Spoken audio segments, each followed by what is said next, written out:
based apps. Plus, we'll check in with those STEM students who are printing up your 3D printer submissions. Now, at 10:30 a.m. Pacific, we're going to learn how to harness the power of data in your applications with Azure in a technical session led by some Microsoft pros. And still to come, interviews and demos with Microsoft experts like Tyler Adams from our mixed reality team. And Corporate Vice President of Azure Data, Rohan Kumar, spoke with our colleague Seth Juarez for a little Wrap with Rohan. That's going to be great. They're talking about what's new with Azure SQL and Cosmos DB, among other hot topics. Can't wait to see that. Now, I really hope that Seth isn't going to be actually rapping, but you know what? At 11:15, we're going to get a sneak peek into the future of modern application development in a technical session about building cloud-native applications that run anywhere. We're going to have Jeff Holland and Beck Lyons and Gabe Monroy. Who are going to be showing us how to empower developers to innovate rapidly with turnkey services. Plus, I think Jeff's going to be coming by for an interview with Jamie. So, like many of us have experienced over the past year, hybrid work is here to stay. Hear how Microsoft Teams, Microsoft Graph, and Windows are empowering next-gen productivity in our new work normal in a session on building collaborative apps for the hybrid workplace at 12 o'clock sharp Pacific. Now, you can find all of these sessions in your session scheduler at the very top of the screen. In a few moments, Microsoft CEO Satya Nadella takes the stage to deliver his keynote address. You don't want to miss it. We're going to be right back after all of that in a section that we're going to be calling The Feed. Can't wait. This is day one of Microsoft Build. Enjoy.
A digital wave is transforming the world. Across every continent, country, economy, and industry. A better world. Thanks to developers. Thanks to you. To you. The people who help bridge the digital and physical. Through the isolation of the pandemic. You forged new applications. Capabilities. And experiences. And became digital first responders. To the first responders. You overcame enormous constraints. Working together as a community. You made us more resilient. Connected. Inspired. Productive. Educated. Joyful. And healthy. Now, developers are building our way forward. As the digital wave is accelerating. An opportunity is growing. To make businesses more competitive. Governments more responsive. Education more accessible. All to keep our world thriving. You are amplifying human ingenuity. At school. In the lab. Even in outer space. Everywhere. Being a developer is possible for anyone who wishes to shape the future. That's our vision. To empower developers. To empower you. To empower the world.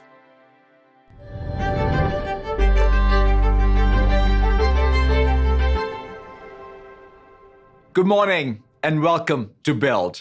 It's great to be together. There is no doubt it's been a challenging year. The world continues to confront a public health and an economic crisis, persistent issues of racial injustice and inequity, and the damaging effects of climate change. These crises will require long-term commitment and real work from all of us. And this conference is about the role, the responsibility, and the opportunity of this community in shaping what comes next.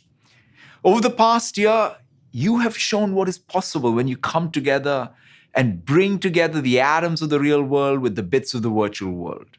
You've helped society overcome these enormous challenges while at the same time overcoming the challenges of your own circumstances. So I want to say a big thank you. You've acted as digital first responders in a moment when we needed you the most, helping those on the front lines deliver critical care and rapidly develop vaccines.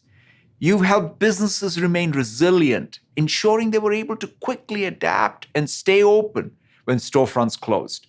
And you helped us reimagine where humanity can go and what we can do, transcending time and even space. And it's just the beginning. Just think about the world in 2030. Tech as a percentage of total GDP will double from 5 to 10%.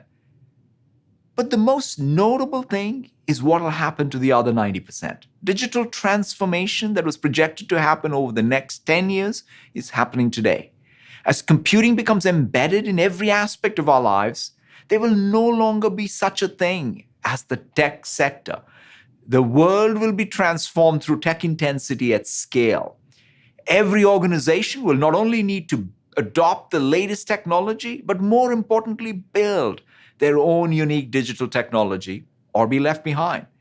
We are seeing a surge in developers across industries and geographies. Over the past 2 years, the number of developers at non-tech companies has grown faster than at tech companies.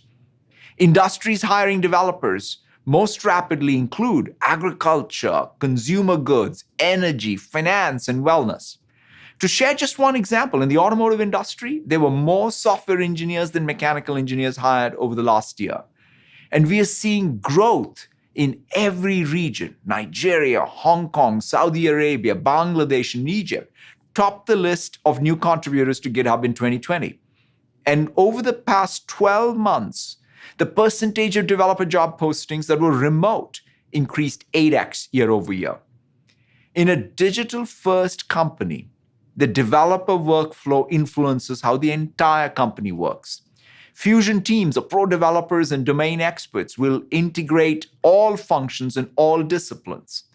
For example, students and teachers, data analysts and scientists have all seen rapid growth on GitHub. And of course, we're experiencing massive technological and societal shifts, which will create new and lasting opportunity for all of you. As the physical and digital worlds converge, every organization, small or large, in every industry, in every country, will require more ubiquitous and decentralized compute power. Large AI models are becoming platforms creating ambient intelligence around us. The balance between consumption and creation is changing. More and more people are creating something new and magical every day. And there are growing communities who want to discover, explore, and build on their creations. We need a virtuous cycle between content consumption and commerce driven by communities for everything we build. And we'll need to unlock the economic opportunity and productivity to prepare every person for the task at hand and for the jobs of the future. And finally, we will need trust by design. The design and development process itself must prioritize privacy, cybersecurity, digital safety, and responsible AI across everything we do. No one will want technology that rapidly scales but breaks the world around us. We want to empower you to seize these opportunities and build what comes next. Our ambition is to be the platform for platform creators. This conference is not about setting new rules or constraints that dictate how or what you should build. It's not even about celebrating our own innovation. It's about enabling your innovation and creating new opportunities for you. We want to help you help the world. That's at the core of our mission. Over the next 2 days, you will see how we are investing across the entire tech stack to make creating easier for all of you. This morning, we're announcing more than 100 new services and important updates to help you innovate. We've organized Build around several core themes this year. And let me share just a snapshot of what you're going to see over the next 2 days. It starts with our end-to-end developer toolchain. We're a company built by developers for developers first.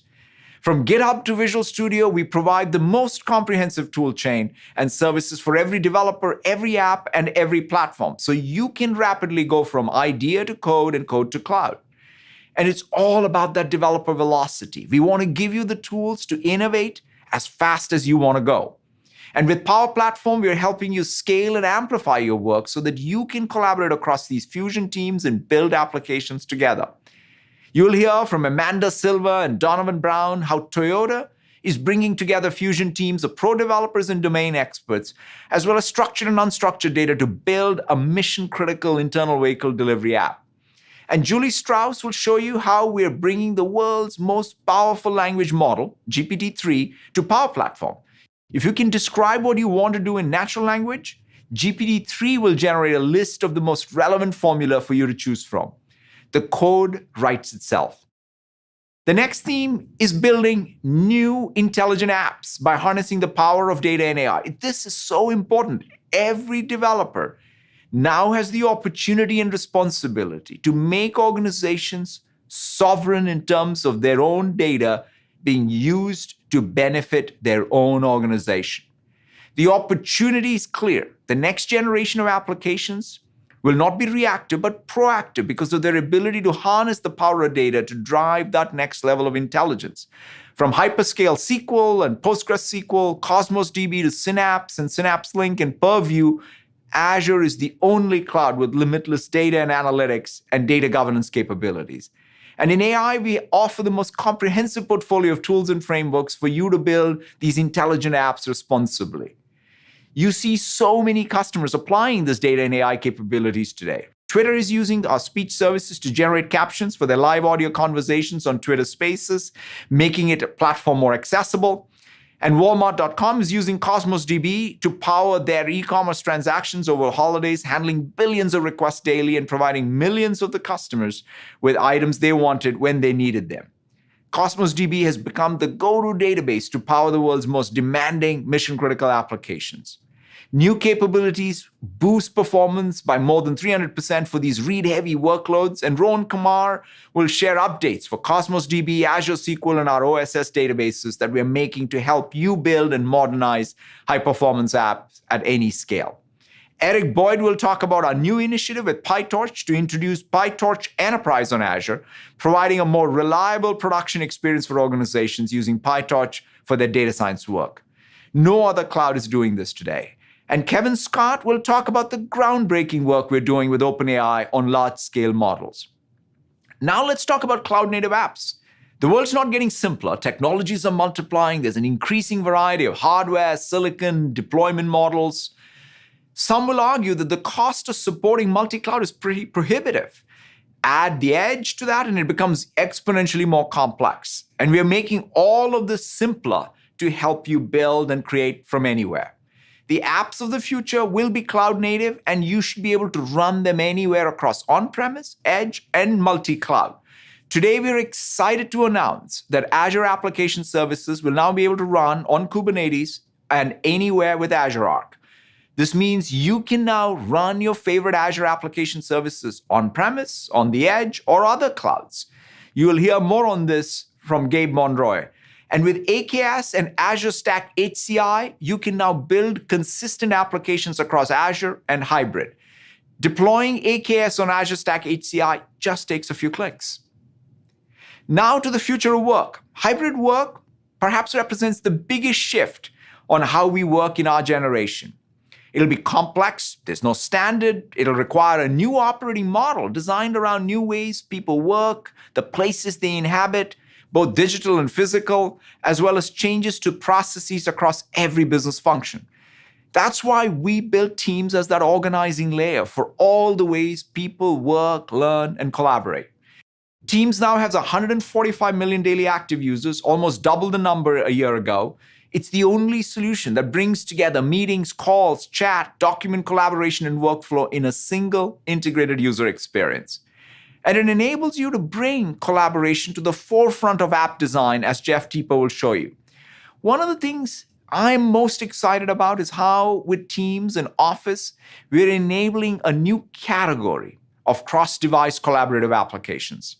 Just like Win32 defined a new era of apps, and web apps and mobile apps did the same, this new generation of cross-device collaborative applications will be transformational first-class platform opportunity for you. For example, we'll show you how our partner ServiceNow built a collaborative app for incident response using Teams as the UI, the Microsoft Graph to connect with the right people in the organization, and a bot to alert them to join a conference call when required. And we're going even further, adding fluid components to Teams and Office, helping you integrate your apps into critical endpoints like Teams meetings, delivering a unified development model for message extensions across Teams and Outlook, and making Teams app development experience easier with improved developer tools and a new developer portal. When you step back, it's clear that as every company becomes a digital company, the largest developer opportunity is building industry-specific business process SaaS applications. Charles Lamanna will talk about how to build these next-generation cloud-native SaaS apps that compose on top of other clouds and components. These SaaS apps will embrace high-level platform services, embed low-code and workflow platforms, and reuse applications as services. This is how you can maximize your value creation opportunity. Justin Graham will show you how a fantastic demo of Finastra is using our financial services cloud with Teams, Power Platform, and Azure as their core platform to accelerate time to development of a new application. And we see other ISVs across industries embracing this opportunity too in order to unlock the next generation industry SaaS opportunity. Finally, as the virtual and physical worlds converge, the metaverse, made up of digital twins, simulated environments, and mixed reality, is emerging as a first-class platform. With the metaverse, the entire world becomes your app canvas. With Azure Digital Twins, you can model any asset or place with Azure IoT and keep the digital twin live and up to date. Synapse tracks the history of digital twins and finds insights to predict future states. And with Azure, you can build autonomous systems that continually learn and improve. Power Platform enables domain experts to expand on and interact with digital twin data using low-code, no-code solutions. And Mesh and HoloLens brings real-time collaboration. Sam George will share one of my favorite examples of how Anheuser-Busch InBev has used our metaverse stack to track every bottle from the wheat field through the manufacturing and distribution processes. They've created this complete digital twin of their breweries and supply chain, as you can see here. The digital twin is synchronized with their physical brewery. It understands these complex relationships between equipment and natural ingredients. It enables the brewmasters to make adjustments based on dynamic conditions. It maintains uptime on many machines required during the packaging process. It tracks the entire supply chain to reduce emissions. Deep reinforcement learning works with digital twins to help packing line operators detect and automatically compensate for bottlenecks. They even use mixed reality with their digital twin for remote assistance. Across all the opportunities I've highlighted today, Windows is implicit. It's never been more important. Windows 10 is used by more than 1.3 billion people to work, learn, connect, and play. And it all starts with Windows as a dev box. Windows brings together all your developer and collaboration tools in one place. It lets you choose the hardware you want, works with Linux and Windows environments as one, and has a modern terminal. And soon we will share one of the most significant updates of Windows of the past decade to unlock greater economic opportunity for developers and creators. I've been self-hosting it over the past several months, and I'm incredibly excited about the next generation of Windows. Our promise to you is this: we will create more opportunity for every Windows developer today and welcome every creator who is looking for the most innovative, new, open platform to build and distribute and monetize applications. We look forward to sharing more very soon. So that's a preview of what we will show you over the next 2 days. We're at a pivotal moment. Development teams are changing, workflows are changing, app models are changing, Apps themselves are changing. They will all become multi-cloud, multi-edge, as well as multi-sense and multi-device. They'll be infused with AI. Devices will work harmoniously together to support and put people at the center of these experiences. And most importantly, they will address some of our biggest opportunities. You are the ones doing the hard work to shape this new reality, and we are here to help. Everything we will show you is designed to empower you and empower the world. I can't wait to see what you create. Thank you so much and have a great rest of Build.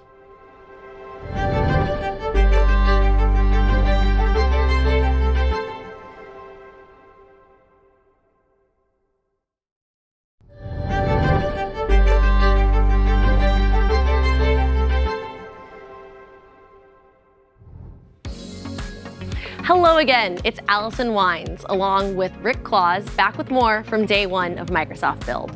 Also joining us is Jamie Singleton. You know, things are ramping up. We just all watched Microsoft CEO Satya Nadella kick things off with his keynote address. It focused on things that we're going to be hearing about throughout the rest of the event, including increasing developer velocity, intelligent apps, and so much more. There's an awful lot to break down for what we just saw, but it sounds like it's time for this section that we're calling the feed.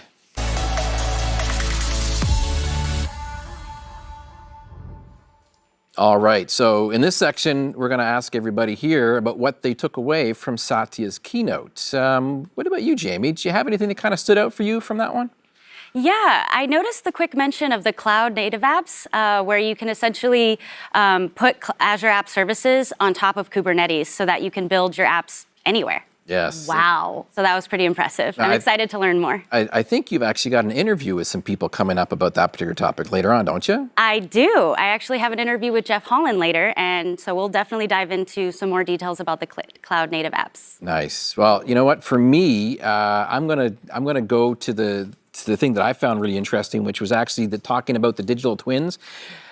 Both because it's cool technology, but also because it's going to be about how we've created digital twins with Anheuser-Busch, to be able to go off and make beer, link the ingredients, the manufacturing process to distribution, how it's all there in both the physical world and inside of the digital world as well. You know, I think my partner's gonna wanna have a word with you. Our homebrew setup certainly needs an upgrade. We might have to find more space in our house though. Personally for me, I mean, I'm in developer division. I'm definitely a little biased, but I love hearing about, increasing developer velocity. That's what I spend my nights over. And I really love how we're bringing together Azure and GitHub and, all our products like the Visual Studio family to really help any developer, accelerate. And as we heard, the need for developers is growing so rapidly. Right. They were talking about how it's basically growing faster in non-technical industries, faster than inside the technical industries as well, which is kind of cool.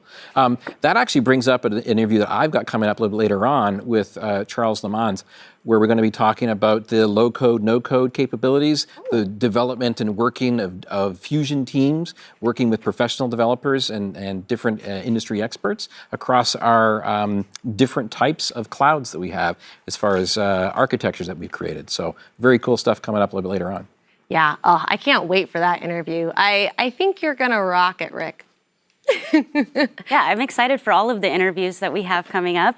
There's definitely a few more available to us. Do you have any interviews, Allison? I'm going to be talking about mixed reality, so you should definitely tune in for that one with the virtual twins. Amazing. Well, what did all of you think? Tell us the most influential thing you heard Satya say in today's keynote by dropping us a line at onair@microsoft.com. Hey, you might even end up in the show. We can't wait to hear what everyone has thought of Satya's keynote. And you know what? Let's talk about some things that are cool right here inside this digital venue. Yeah, like the student zone. We're all lifelong learners. So by students, we also mean recent grads and career changers who are new to the tech world. It's a great resource to kickstart your career. And Rick, Jamie, and myself, we've all been students at some point. Honestly, still are. When did you know that you wanted a career in tech? What was your aha moment, Rick? Well, for me, it was actually my father, who was a professor of of electrical engineering, bringing home the first computer that the family was going to use. He built it from parts. It was a Sinclair ZX81. And I remember having to program games from the back of magazines into that 1K of RAM to be able to play them and then reprogram them the next day to play them the next day. I don't mean to make you feel any sort of way here, Rick, but I literally don't know that brand you just mentioned. It's a little, I'm sure it was a great computer. It was just not the computer I learned on. Me neither, actually. Okay, so let's get to you then, Jamie. What was your aha moment? What's your origin story? Yeah, well, I think it kind of started actually back in MySpace days, believe it or not, how you could go into the side code and edit a few of the things to add your own banners and your own different sort of like styling to it, change the colors and the fonts. And I accidentally taught myself HTML and CSS through that. And that sort of carried on over to me until I started working at the startup called Xamarin before its acquisition, and just used those skills that I had learned to kind of build a few things here and there, and started as the office manager, worked my way to community manager, and now I'm here program manager at Microsoft. So it's been a wild ride. I love that. Just so much initiative taken there. You really forged a path for yourself. Thanks, MySpace, Tom. Yeah, I know. Love it. Now, Allison, you don't get to have an out here. You get to also share what your origin story was. How did you get involved? Well, originally I was supposed to go to med school. That's what I was studying in college.